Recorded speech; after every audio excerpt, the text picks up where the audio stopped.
አቤል የዩኒቨርሲቲ ተማሪ ነው።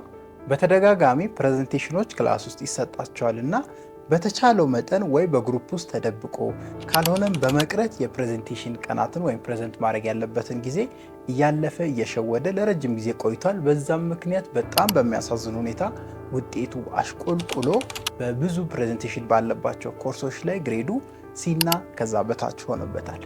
ሰላም ከቤተሰቦቿ ጋር በተደጋጋሚ በሚያደርጓቸው ኮንቨርሴሽኖች በግልጽ ሀሳቧን ባለመግለጿ ወይም ባለመወያየቷ ምክንያት ከእናቷ ጋር በተደጋጋሚ ትጋጫለች።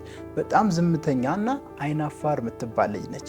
የኮሚኒኬሽን ክፍተቷ ግን በጣም ብዙ መርዞችና ስቃዮችን እያደረሱባት ነው። ሰለሞን በተደጋጋሚ ለስራ ኢንተርቪዎች ተጠርቷል። እስካሁን እንኳን 5 ለሚሆኑ የስራ ኢንተርቪዎች ተጠርቷል። ነገር ግን 5ቱም አልተሳካለትም። የስራ ኢንተርቪዎች ላይ ሲጠራ ብዙ ጊዜ በኢንተርቪው ሰዓት ያልበዋል፣ ይንቀጠቀጣል።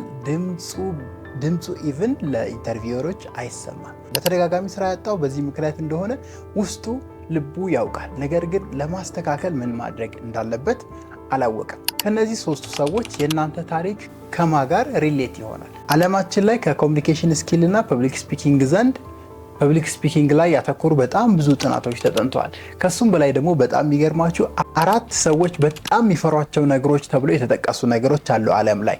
4ኛው ሄይት ነው ወይም ከፍታን። ብዙ ሰው ከፍታና ከፍ ያለ ቦታ መውጣት፣ ከፍ ያለ ደረጃን መሄድ በጣም ይፈራል፣ ወይም ከፍታ ቦታ ላይ ሲሆን በጣም አብዛኛው ሰው ይፈራል የሚል 4ኛ ደረጃ የከፍታ ፍርሃትን አስቀምጠዋል።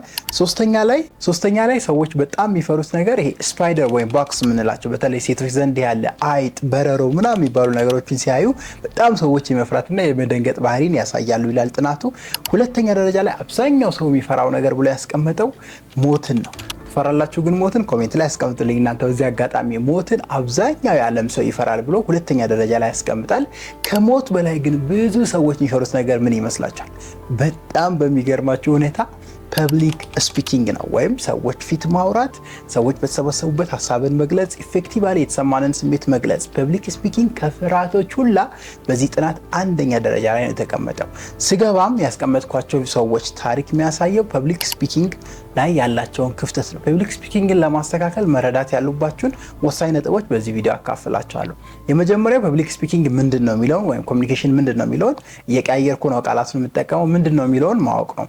በአጭሩ ኮሚኒኬሽን ማለት በነገራችን ላይ ትራንስፈር ኦፍ ኢንፎርሜሽን እንደማለት ነው፣ ወይም የመረጃ ልውውጥ ሂደት ነው። ኮሚኒኬሽን አንድ ሰው ወይም አንድ እቃ ከአንድ ቦታ ወደ ሌላ ቦታ መረጃን የሚያስተላልፍበት መንገድ ነው ኮሚኒኬሽን። ይህን ኮሚኒኬሽን በተለያዩ መንገዶች ልናደርግ እንችላለን። ለምሳሌ እኔና እናንተ እየተግባባን ነው በቪዲዮ እኔ መልእክት እያስተላለፍኩ ነው፣ እናንተ ቁጭ ብላችሁ እየሰማችሁ ነው። ስለዚህ ይሄ አንዱ የኮሚኒኬሽን ወይ ነው። ምናልባት ወደ ኋላ ብንሄድ ድሮ ላይ በደብዳቤዎች ሰዎች ኮሚኒኬት ያደርጋሉ። ሩቅ ላለ ቦታው መልእክትን የሚያስተላልፉት መረጃን የሚያስተላልፉበት መንገድ ነው። ከዛ እያደገ ወደ ኢሜል ወደ ቴክኖሎጂዎች መጣን። ዛሬ ላይ እዚህ ቁጭ ብለን ፌስቡክ ላይ ቻት እናደርጋለን፣ ቲክቶክ ላይ እንጻጻፋለን። እነዚህ ሁላ የኮሚኒኬሽን ሚንሶች ናቸው። ወደ ሰዎች ስንመጣ ግን ስፔሻሊ ወደ ፐብሊክ ስፒኪንግ ስንመጣ ሰዎች በተሰበሰቡበት በብዛት ሰዎች ባሉበት ቦታ ኮሚኒኬት ማድረግ፣ ሀሳብን መግለጽ፣ ኮንፊደንስ ሆኖ ነገሮችን መልእክትን ማስተላለፍ መቻል የብዙ ሰዎች ክፍተት ነው። ይሄን ለማስተካከል መጀመሪያ ፐብሊክ ስፒኪንግ ምን አይነት ነገራት ውስጡ አለው የሚለውን መረዳት አሪፍ ነው። በዋነኝነት ፐብሊክ ስፒኪንግ 3 ኤሌመንቶች አሉት። የፐብሊክ ስፒኪንግ ምሰሶ የሚባሉት 3 ነገሮች ናቸው። እነዚህም ሰውየው መልእክትን የሚያስተላልፉባቸው መንገዶች ናቸው። የመጀመሪያው ወርድ ወይም ቨርባል የምንለው አይነት ኤሌመንት ነው። ይሄም ማለት ሰዎች መልእክትን ብዙ ጊዜ ሲያስተላልፉ ቨርባል በሆነ ወይ በጽሁፍ በሚነበብ መልኩ ወይም በሚታይ መልኩ የሚገልጹበት መንገድ ቮይስ ወይም ቨርባል የምንለው መንገድ ነው። ፐብሊክ ስፒኪንግ ወይም ኮሚኒኬሽን ስንል የመጀመሪያው መንገድ ሰዎች ኮሚኒኬሽናቸውን ቨርባሊ የሚናገሩት ነገር የሚያወሩት ነገር ስፔሻሊ ቃላት ምንለው ፓርት የመጀመሪያውና ዋነኛው የኮሚኒኬሽን ስኪል ነው። ለምሳሌ እኔም ቪዲዮ ስሰራ ለእናንተ የምጠቀማቸው ቃላት ነገሮችን እንድታሰላስሉ እንድታስቡ የሚያደርጉ ኮሚኒኬት በደንብ እንዳደረግ የሚያግዙኝ ቃላት የኮሚኒኬሽን ወይም የስፒኪንግ የመጀመሪያው ክፍሎች ናቸው። ብዙ ጊዜ እነዚህ ብዙውን ፓርት ባይዙም ግን እጅግ በጣም አስፈላጊ ናቸው። አንዳንዴ ሰዎች ሲያወሩ የሚስቡ ሰዎች አሉ አይደል? ሲያወሩ እናንተን የሚገዟችሁ ቃላቶቻቸው በጣም የሚጣፍጡ አይነት ሰዎች አሉ፣ ጆሮ የሚሰጧቸው አይነት ሰዎች። ስለዚህ የኮሚኒኬሽናቸው አንደኛው ትልቁ ኤሌመንት የነሱ ቨርባል ምንለው ኮሚኒኬሽን ነው። ሁለተኛው የኮሚኒኬሽን ኤሌመንት ቮይስ ወይም ቶናሊቲ እንለዋለን። ሁሌ ኮሚኒኬሽናችን አሪፍ እንዲሆን ጥሩ እንዲሆን የሚያግዘን በደንብ ኮሚኒኬት እንድናደርግ የሚያግዘን አይነት ድምጽ ወይም ቮይስ ያስፈልገናል። ስፔሻሊ ቶናሊቲ ምንለው ለምሳሌ ይህን ቪዲዮ እኔ ድምጼን ዝቅ አድርጌ ብዬ ባወራ እኔና እናንተ በትክክል ኮሚኒኬት ማድረግ አንችልም ወይም መረጃ መለዋወጥ አንችልም። ስለዚህ ቶናሊቲ ቤዚክ ምንለው ኤሌመንት ነው። አንዳንድ ቦታዎች ላይ ድምጻችንን ከፍ አድርገን ማውራት ያለብን ቦታ ላይ ለምሳሌ ሰባኪ ሆናችሁ ስፔሻሊ የፕሮቴስታንት ሰባኪ ሆናችሁ ድምጻችሁን ዝቅ አድርጋችሁ መናገር ከባድ ነው በዚህ ዘመን። አብዛኛው የምታያቸው ቶናሊቲያቸው ቦልድ ነው፣ በጣም ይጮሃሉ፣ በጣም ያስረዳሉ። ያ ለምሳሌ አንዱ ዌይ ኦፍ ቶናሊቲን ፐብሊክ ስፒኪንግ ላይ የምንገልጽበት መንገድ ነው። ስለዚህ ቶናችን ቤዚክ ወይም መሰረታዊ የምንለው የፐብሊክ ስፒኪንግ ክፍል ነው። ሶስተኛ ደረጃ ላይ የፐብሊክ ስፒኪንግ ዋነኛው ክፍል ደግሞ ቦዲ ላንጉዌጅ ነው ወይም የሰውነት እንቅስቃሴያችን። ቤዚካሊ ፐብሊክ ስፒኪንግ ስንል ብዙ ጊዜ ዋናውና ትልቁን ፓርት የሚሸፍነው ቦዲ ላንጉዌጃችን ነው ወይም ሰውነታችንን የምናንቀሳቀስበት መንገድ ስናወራ፣ ለምሳሌ እጆቻችንን የምንጠቀምበት፣ አይናችን፣ ፌሻል ኤክስፕሬሽናችን፣ አቋቋማችን የመሳሰሉ ነገሮች ከቦዲ ላንጉዌጃችን ጋር ይገናኛሉ። እነዚህ ቤዚክ 3 ኤሌመንቶች ናቸው። ይህንን በጥናት ያረጋገጠልን በነገራችን ላይ ዶክተር አልበርት ሜራቢያን የሚባል ሳይንቲስት ነው። ፐብሊክ ስፒኪንግ 3 ቤዚክ የሆኑ ኤሌመንቶች አሉት። እንዲሁም እሱ በሩል በህግ ነው የሚያስቀምጠው 73855 ፕሪንሲፕል ብሎ ያስቀምጣል። ምርጥ የሆነ ፐብሊክ ስፒከር መሆን ከፈለጋችሁ ይህን ህግ ማወቅና መተግበር አለባችሁ፣ የዶክተር አልበርትን ህግ። ይሄ ማለት 73855% ምንለው ህግ።